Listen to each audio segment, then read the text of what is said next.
Hello నమస్తే అండి, నేను doctor Greeshma, fertility consultant 49 fertility Kukatpally.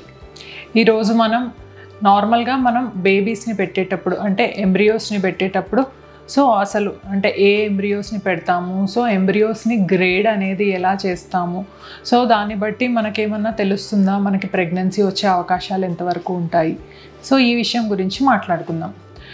ఇప్పుడు ఎప్పుడైనా మనకి వన్స్ మనం ఎగ్ అనేది IVF ఇంజెక్షన్స్ ఇచ్చిన తర్వాత, మనం ట్రిగ్గర్ ఇంజెక్షన్ ఇచ్చిన తర్వాత ఒక 1 డే గ్యాప్ తర్వాత మనం ఒక ట్రిగ్గర్ ఇంజెక్షన్ ఇచ్చిన తర్వాత 35 గంటల తర్వాత మనం ఎగ్ పికప్ అనేది పెట్టుకుంటాం అనమాట. వన్స్ మనం ఎగ్స్ని తీసిన తర్వాత మనకి IVF ల్యాబ్లో చూస్తారనమాట ఎంబ్రియాలజిస్టులు. ఎగ్స్ ఎలా ఉన్నాయి అని చెప్పేసి. ఎగ్ తర్వాత మనకి ఎగ్ మెచ్యూరిటీని దాన్ని బట్టి మనకి ఎగ్ మెచ్యూర్ ఉన్న ఎగ్తో మనం ఒక స్పర్మ్ని కలుపుతామన్నమాట. ఎప్పుడైనా మనం ఎగ్ బయటికి తీసిన తర్వాత మనం అదే రోజు స్పర్మ్తో కలపడము, ఇక్సీ చేయడం అనేది ఉంటుంది. దీన్ని మనం డే 0 అని చెప్తాం. ఆ నెక్స్ట్ డే, ఆ మరుసటి రోజు మనం డే 1 అనమాట. మనం కలిపిన తర్వాత ఆ నెక్స్ట్ డే ఎగ్ స్పర్మ్ లోపల కలిసిందా లేదా, అంటే ఫర్టిలైజేషన్ ప్రక్రియ అనేది జరిగిందా లేదా అనేది మనం డే 1 రోజు చెక్ చేస్తామన్నమాట. అంటే ఆ 2 న్యూక్లియస్ అనేది కలవాలన్నమాట. ప్రోన్యూక్లియర్ ఫార్మేషన్ అనేది ఉందా లేదా అని చెక్ చేస్తాం. నెక్స్ట్ మనకి డే 2 రోజు ఎట్లా ఉండాలి అంటే 4 సెల్ స్టేజ్ అనేది ఉండాలన్నమాట. నెక్స్ట్ డే 3 రోజు అనమాట, అంటే క్లీవేజ్ స్టేజ్ ఎంబ్రియోస్ అనమాట. ఈ క్లీవేజ్ స్టేజ్ ఎంబ్రియోస్ అంటే ఎట్లా ఉండాలి అంటే మనకి నార్మల్ సెల్ డివిజన్ అనేది జరిగి ఉండాలన్నమాట. అంటే అరౌండ్ 6 to 10 సెల్ 12 సెల్ స్టేజ్లో అట్లా ఉండాలన్నమాట. నెక్స్ట్ వచ్చేసి డే 4 అనమాట. ఆ నెక్స్ట్ రోజు ఈ డే 4 ఎంబ్రియో అనేది ఆల్మోస్ట్ మనకి 32 సెల్స్ కానీ అంతకంటే ఎక్కువ కానీ ఉండాలన్నమాట. నెక్స్ట్ వచ్చేసి మనకి డే 5 అనమాట. డే 5 అంటే మనకి ఎంబ్రియో బ్లాస్టోసిస్ట్. ఇది మనకి ఇంపార్టెంట్ అనమాట. ఇప్పుడు మనం ఎప్పుడైనా మనం ఎగ్ స్పర్మ్ కలిపిన తర్వాత మనకి ఎంబ్రియోస్ మనకి డే 5 వరకు వెళ్తున్నాయా, యూజువల్గా మన దగ్గర ఏం చేస్తాము అంటే మనం కలిపిన తర్వాత ఆ డే 1 ఫర్టిలైజేషన్ అయిన తర్వాత మనం అట్లానే పెడతామన్నమాట. మనం బేబీని ఎంబ్రియోని డిస్టర్బ్ అనేది చెయ్యం. డైరెక్ట్ మనకి డే 5 రోజు బయటికి తీసి చూస్తామన్నమాట. డే 5 రోజు ఎట్లా ఉండాలి బేబీ అంటే మనం బ్లాస్టోసిస్ట్ స్టేజ్ అని అంటాం అన్నమాట. దీంట్లో ఏంటి అంటే బ్లాస్టోసిస్ట్లో మనకి గ్రేడ్ 1 బ్లాస్టోసిస్ట్ అట్లా ఉంటుందన్నమాట. గ్రేడ్ 1 అంటే ఏంటి అంటే ఇంకా బేబీ మనకి డే 4 లేట్ డే 4 స్టేజ్లో ఉందన్నమాట బేబీ. మనకి నెక్స్ట్ గ్రేడ్ 2లో ఉన్న బేబీ ఎట్లా ఉంది అంటే మనకి నార్మల్గా ఎర్లీ బ్లాస్టోసిస్ట్ అనమాట. మనకి బ్లాస్టోసిస్ట్ స్టేజ్ బేబీ ఎట్లా ఉండాలి అంటే మనకి సెల్స్ అన్నీ మనకి మంచిగా కలిసిపోయి మనకి ఎట్లా ఫామ్ అవ్వాలి అంటే ఔటర్ సెల్ మాస్ అంటాం అనమాట. అంటే మనకి ఔటర్ ట్రోఫెక్టోడమ్ అనమాట. అంటే ఇప్పుడు మనకి బేబీ అనేది అతుక్కోవడానికి మాయ అనేది ఏదైతే ఉంటుందో అది ఈ సెల్స్ ద్వారా ఫామ్ అవుతుందన్నమాట. ఆ తర్వాత నెక్స్ట్ ఇన్నర్ సెల్ మాస్ అనమాట. మనకి ఆ రౌండ్గా ఏదైతే ఒక బంతిలాగా ఉండి ఆ బయట సెల్స్ వచ్చేసి మనకి ట్రోఫెక్టోడర్మ్ అనమాట. ఆ బంతి లోపల మనకి ఇన్నర్ సెల్ మాస్ అనేది ఉంటుంది. అది మనకి బేబీ స్ట్రక్చరు మొత్తం బేబీ ఫార్మేషన్కి సహాయపడుతుంది అనమాట. ఆ మధ్యలో క్యావిటీని మనం బ్లాస్టోసీల్ ఫ్లూయిడ్ అని అంటాం అనమాట.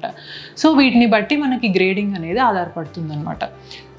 ఈ గ్రేడ్ 2 బేబీ వచ్చేసి ఎర్లీ బ్లాస్టోసిస్ట్ అంటాం అనమాట. అంటే అప్పుడప్పుడే మనకి ఆ క్యావిటీ ఏర్పడము అట్లా జరుగుతుందన్నమాట. గ్రేడ్ 3 అంటే మనకి ఇంకా అది కొంచెం ఇంకా మంచిగా తెలుస్తుంది అనమాట. ఔటర్ సెల్ మాస్ అనేది, ఇన్నర్ సెల్ మాస్ అనేది మనకి. నెక్స్ట్ వచ్చేసి ఆ క్యావిటీ అనేది గ్రేడ్ 4 అనమాట. గ్రేడ్ 4 అంటే ఏంటి అంటే బ్లాస్టోసిస్ట్ అనేది ఇంకా బాగా కనిపిస్తుంది అనమాట మనకి. ఇంకా మంచిగా ఫార్మేషన్ అయ్యి ఉంటాయి అనమాట సెల్స్ అనేది. మనకి గ్రేడ్ 5 అంటే మనకి హ్యాచింగ్ అనమాట. అంటే ఆ సెల్స్ అనేవి కొంచెం ఇట్లా అంటే ఇట్లా బయటికి వచ్చినట్టు ఇంకా బాగా క్లారిటీగా ఉంటుందన్నమాట. ఇట్లా మనం గ్రేడ్స్ అనేది డివైడ్ చేస్తాం అనమాట. గ్రేడ్ 1, గ్రేడ్ 2, గ్రేడ్ 3, గ్రేడ్ 4 అనేది.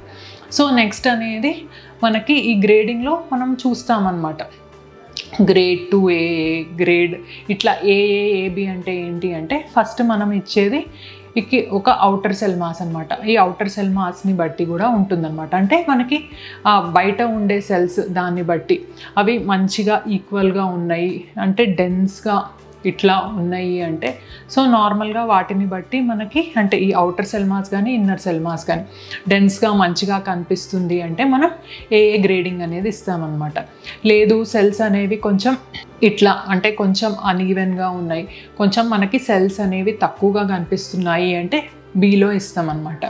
మళ్ళీ సి అనేది ఏంటి అంటే ఇంకా అన్ఈవెన్గా కనిపిస్తున్నాయి, ఇంకా మనకి సెల్ అరేంజ్మెంట్ కొంచెం లూజ్గా ఉన్నాయి, అంత దగ్గరగా లేదు అంటే మనం సి అని ఇస్తాం అనమాట.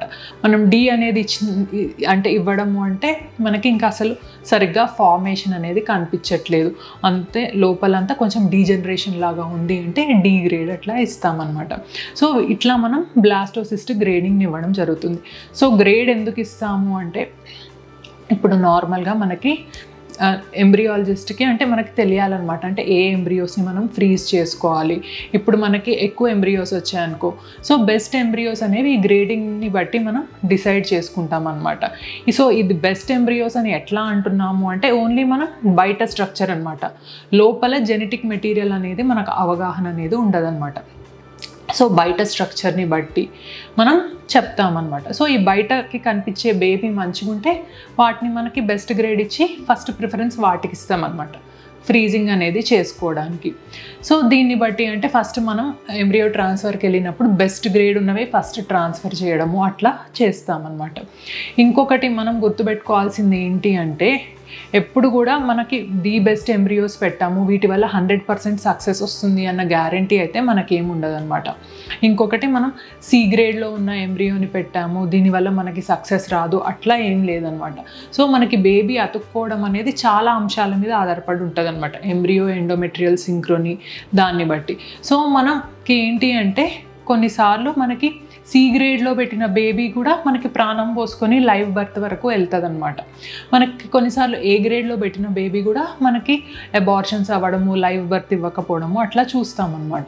సో మనకి ఎంబ్రియో గ్రేడింగ్ అనేది ఏంటి అంటే మనకి జస్ట్ మార్ఫాలజీ అవుటర్ మనకి ఎట్లా ఉంది బయట చూడడానికి అనేది మాత్రమే తెలియడానికి అనమాట ఎంబ్రియో గ్రేడింగ్ అనేది. Thank you.